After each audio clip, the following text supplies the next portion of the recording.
Welcome to the Dealing with Goliath podcast. This is a solo espresso episode that I call Trying Harder versus Letting Go, Sleep, Meditation and Remembering. So this is something that comes up quite a lot that in my work that I see that I do as well, but also I see in a lot of clients and a lot of colleagues and friends, is this sort of relentless struggle. And being relentless can be a very good thing. This work ethic, or as the historian and economist Niall Ferguson called it, the Protestant work ethic as it's known, he said it was one of the key factors that gave the West the edge in global power and politics for hundreds of years. And he might be right. He might be right. It's this idea that you can work hard and get your just rewards, which wasn't possible in a lot of societies until fairly recently, you have to remember. But it was that bit more in the early United States, and then to a lesser extent Britain and Germany and France and whatnot, the early industrial powers. You could work your way up, that kind of idea. So this work ethic, this feeling of grind and perseverance is very much still seen as a virtue. And now I'm not saying it's not, but what I'm bringing maybe the attention to here is what Aristotle said. Aristotle said every virtue carried to the extreme is a vice. And I love that. It's this idea that things have to be in balance. So anything over or underdone can be quite harmful instead of being a benefit. Now, there's a movement against it. There's a movement for that balance, against just that grinding work. Things like the 4-hour work week, with Tim Ferriss, of course, is one of the famous ones, which, of course, is ironically hugely popular with a lot of IT people and Silicon Valley people who work 60 and 80-hour weeks. Because the title really should have been the 4-hour grunt work week. But that's, he's a great marketer, so that was never going to fly. But that's really the idea that, reduce the work that you find unpleasant to an absolute minimum. And that frees up your time to do work where you add the most value. So it's a little bit working smarter than working harder. And I'm going to do another episode shortly on that idea of working smarter versus working harder and what that is. But I digress. The whole point is it's about effectiveness, efficiency, and not just blindly grinding ahead on what's just in front of you. This is, for me, the difference, because Angela Duckworth defines grit. She defines grit. She's this positive psychology professor, and she wrote a great book called Grit and did a ton of research on grit being one of the most important factors in anyone's success.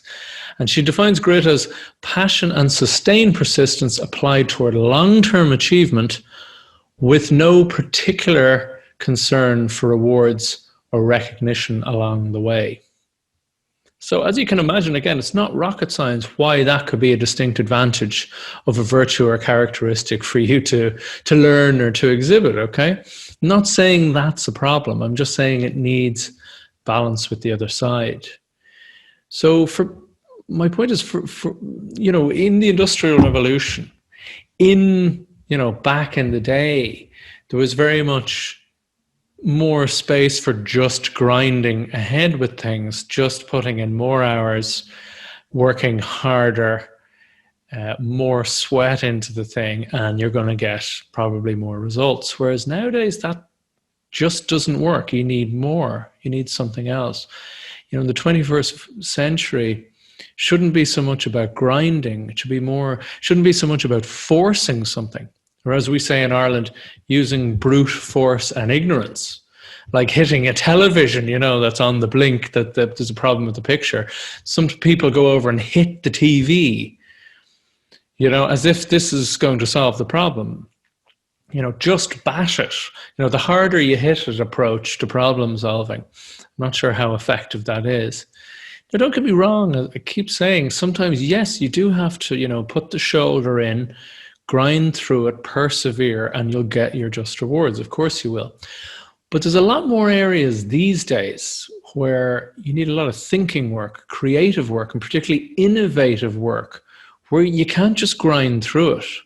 So it's not so much grinding as or hard work or trying hard, so much as focusing your time, your mind, and of course your attention. And this is very much the attention economy these days. This is what billions have been spent on by using some of the greatest, brightest minds on the planet, with the sole goal of stealing your attention to something that you weren't planning to give attention to. But anyway, that's a whole other talk, and I digress. It's about focus, not force. So it's not about forcing, it's about focusing.